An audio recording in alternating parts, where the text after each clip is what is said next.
بسم اللہ الرحمن الرحیم۔ تمام دوستوں کو السلام علیکم۔ تو آج ہم باب نمبر 7 کا قصہ نمبر 11 بیان کریں گے، قصہ موتا کا قصہ۔ تو ابھی تک آپ نے میرا چینل سبسکرائب نہیں کیا تو چینل کو سبسکرائب کریں، لائک کریں، بیل آئیکن کو پریس کریں تاکہ آنے والی تمام ویڈیوز اور سب بھائیوں تک پہنچ سکے، اور ویڈیو کے اختتام پر اپنی قیمتی رائے دینا مت بھولیے گا۔ اس کے ساتھ آغاز کرتے ہیں۔ حضور اقدس صلی اللہ علیہ وآلہ وسلم نے مختلف بادشاہوں کے پاس تبلیغی نامے ارسال فرمائے تھے۔ ان میں سے ایک خط حارث بن عمیر ازدی رضی اللہ تعالیٰ عنہ کے ہاتھ بصرہ کے بادشاہ کے پاس بھی بھیجا تھا۔ جب یہ موتا پہنچے تو شرجیل غسانی نے، جو قیصر کے حکام میں سے ایک تھا، ان کو قتل کر دیا۔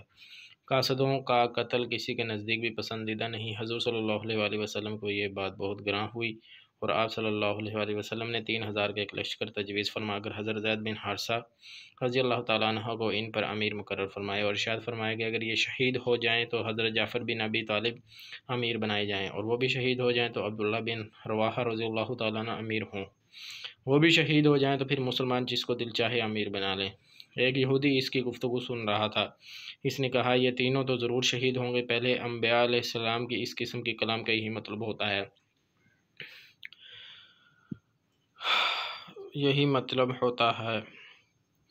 حضور اقدس صلی اللہ علیہ وآلہ وسلم نے ایک سفید جھنڈا بنا کر حضرت زید رضی اللہ تعالیٰ عنہ کے حوالے فرمایا، اور خود مائک جماعت کے ان کے حضرات کو رخصت فرمانے تشریف لے گئے۔ شہر کے باہر جب پہنچنے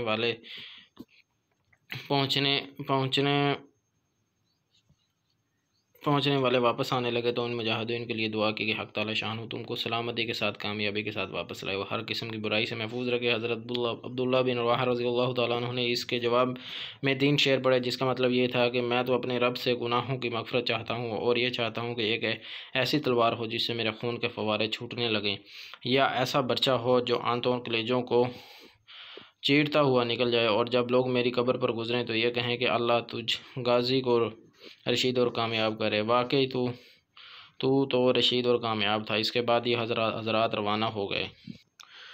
شرجیل کو بھی ان کی روانی کا علم ہوا، وہ 1,00,000 فوج کے ساتھ مقابلہ کے لیے تیار ہوا۔ یہ حضرات کچھ آگے چلے تو معلوم ہوا کہ خود ہرقل روم کا بادشاہ بھی 1,00,000 فوج کے ساتھ لیے ہوئے مقابلہ کے لیے آ رہا ہے۔ ان حضرات کو اس خبر سے تردد ہوا کہ اتنی بڑی جمعیت کا مقابلہ کیا جاوے یا حضور اقدس صلی اللہ علیہ وآلہ وسلم کو اطلاع دی جاوے۔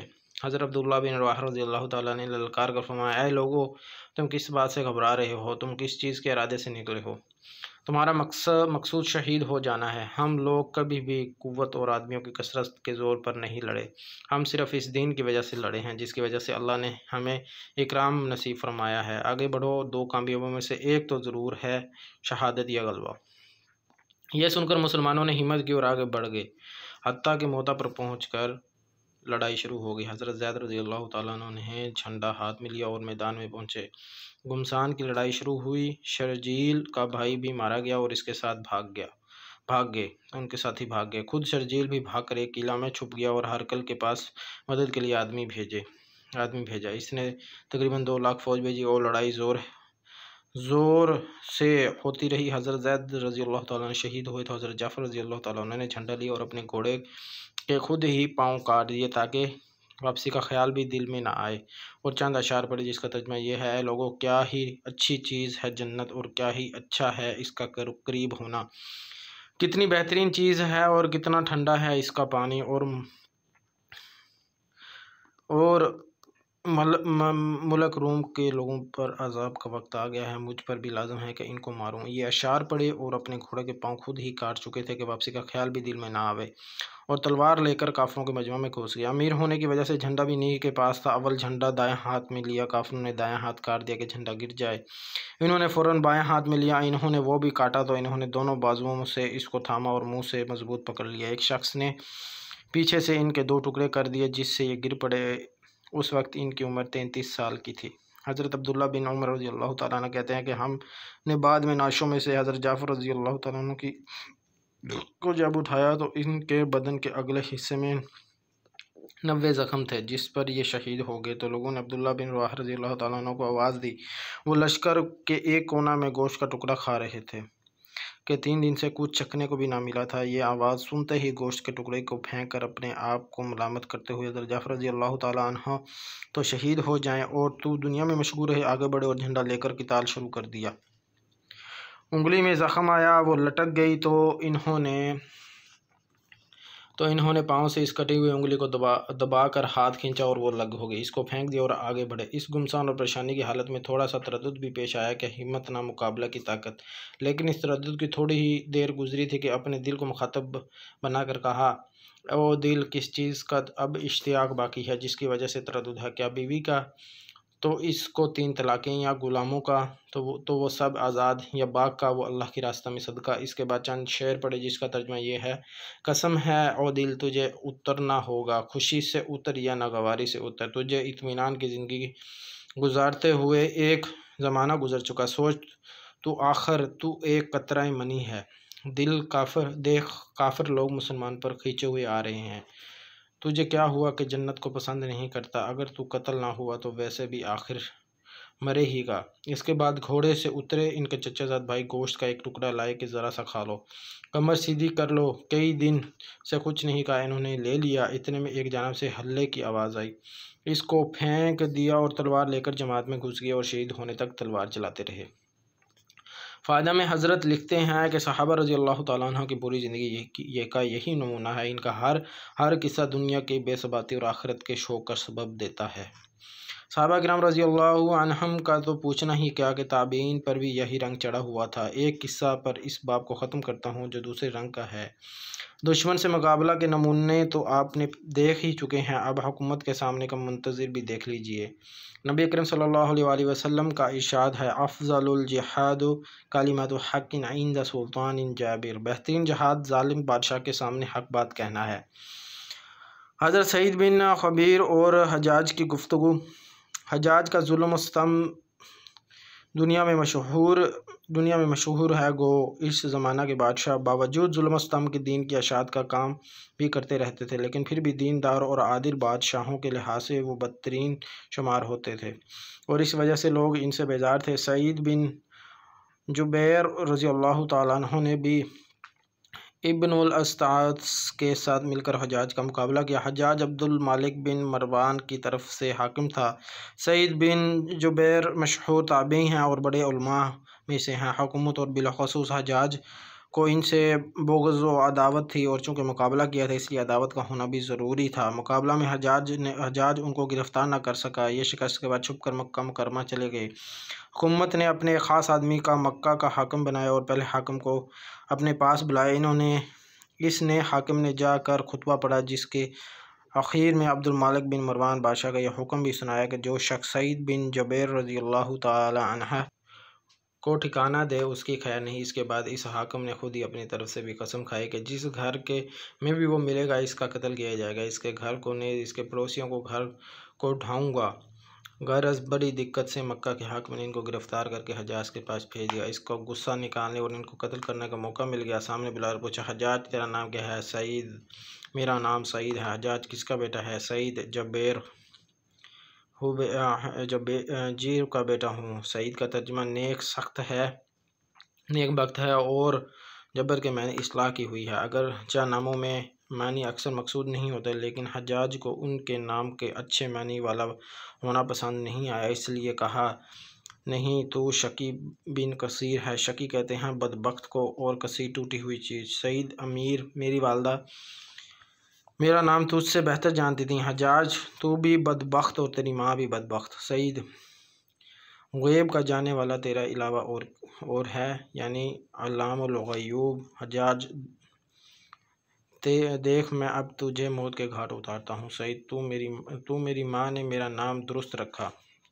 حجاج، میں تجھ کو زندگی کے بدلے کیسا جہنم رسید کرتا ہوں۔ سعید، اگر میں جانتا کہ یہ تیرے اختیار میں ہے تو تجھ کو معبود بنا لیتا۔ حجاج، حضور اقدس صلی اللہ علیہ وسلم کی نسبت تیرا کیا عقیدہ ہے؟ سعید، وہ رحمت کے نبی ہیں، اللہ کے رسول تھے، وہ بہترین نصیحت کے ساتھ تمام دنیا کی طرف بھیجے گئے ہیں۔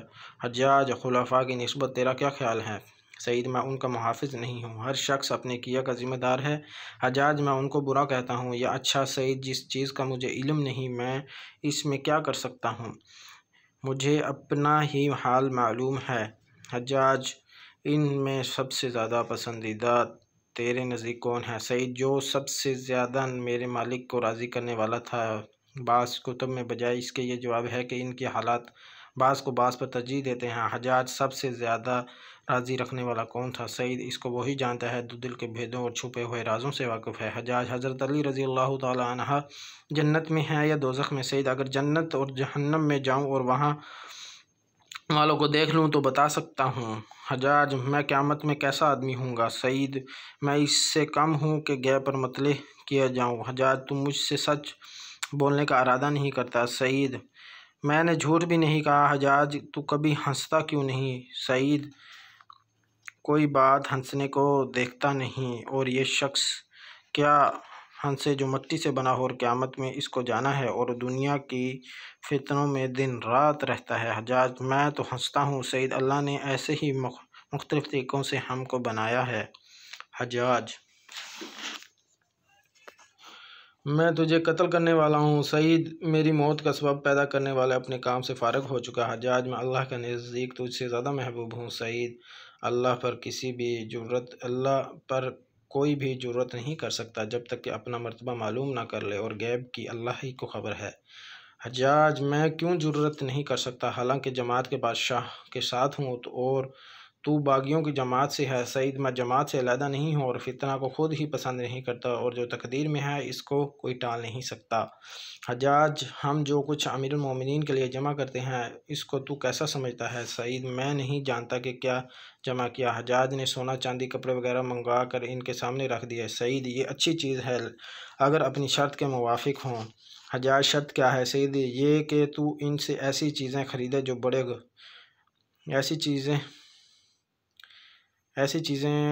جو بڑے گھبراہٹ کے دن یعنی قیامت کے دن امن پیدا کرنے والے ہوں، ورنہ ہر دودھ پلانے والی دودھ پیتے کو بھول جائے گی اور حمل گر جائیں گے، اور آدمی کو ایسی چیز کے سوا کچھ کام نہ دے گی۔ حجاج ہم نے جو جمع کیا یہ اچھی چیز نہیں۔ سعید تو نے جمع کیا تو ہی اس کی اونچائی کو سمجھ سکتا ہے۔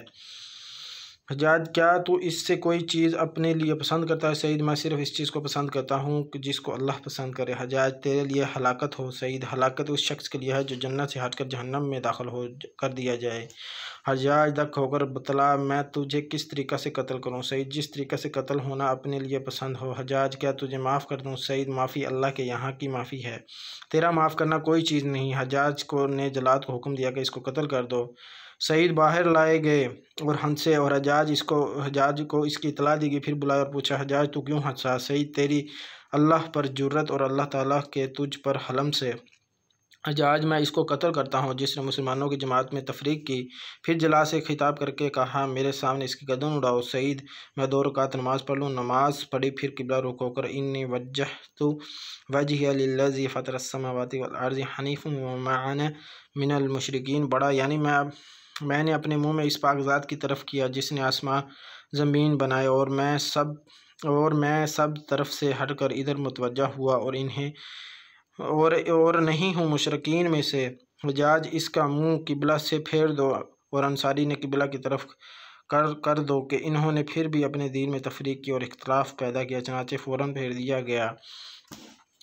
سعید فَإِنَّمَا تَوَنَّوْا فَثَمَّ وَجْهُ اللَّهُ الْكَافِي بِالسَّرَّاءِ، جدھر تم منہ پھیرو ادھر بھی خدا ہے جو بھیدوں کو جاننے والا ہے۔ حجاج اوندھا ڈھال دو یعنی زمین کی طرف منہ کر دو، ہم تو بظاہر پر عمل کرنے کے ذمہ دار ہیں۔ سعید وَمِنْهَا خَلَقْنَاكُمْ وَفِيهَا نُعِيدُكُمْ وَمِنْهَا نُخْرِجُكُمْ تَارَةً أُخْرَىٰ، ہم نے زمین ہی سے تم کو پیدا کیا اور اسی میں تم کو لوٹائیں گے اور اسی سے پھر دوبارہ اٹھائیں گے۔ حجاج اس کو قتل کر دو۔ سعید میں تجھے اس بات کا گواہ بناتا ہوں، اشہد ان لا الہ الا اللہ وحدہ لا شریک لہ واشہد ان محمدا عبدہ ورسولہ، تو اس کو محفوظ رکھنا، جب میں تجھ سے قیامت کے دن ملوں گا تو لے لوں گا۔ اس کے بعد وہ شہید کر دیے گئے۔ انا للہ و انا الیہ راجعون، ان کے انتقال کے بعد بدن سے خون بہت نکلا جس سے حجاج کو بھی حیرت ہوئی۔ اپنے طیب سے ان کی وجہ پوچھی، انہوں نے کہا کہ اس کا دل نہایت مطمئن تھا اور قتل کا ذرہ بھی خوف ان کے دل میں نہیں تھا، اس لیے خون اصلی مقدار پر قائم رہا، بخلاف اور دیگر لوگوں کے خوف سے ان کا خون پہلے ہی خشک ہو جاتا ہے۔